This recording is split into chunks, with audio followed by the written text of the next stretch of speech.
सरर निसी खोला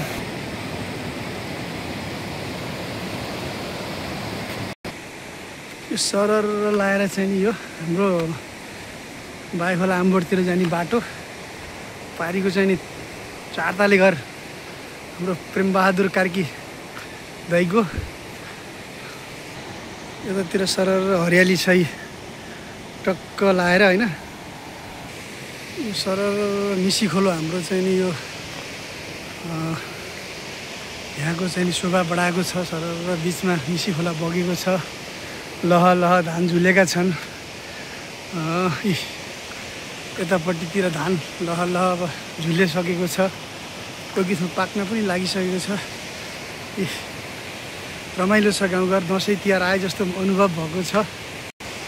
यो घाँस खरबारी माथि डाले घाँस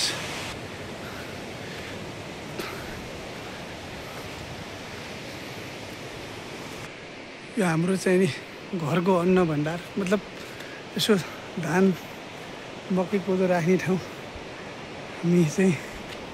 टक्क लाएर हैन लसुनहरू यसरी झुन्डिरहेछ यसलाई हाम्रो भाषामा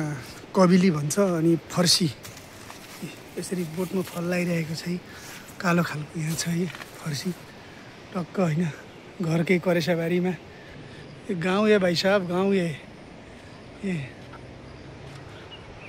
फर्सी बोका टक्कै बङ्गालामा छन् यहाँ यो चाहिँ हाम्रो नातिनी विष्णुको छोरी लाई गाउँमा यहाँ घरमा मिटिङ छ यहाँ चाहिँ यहाँ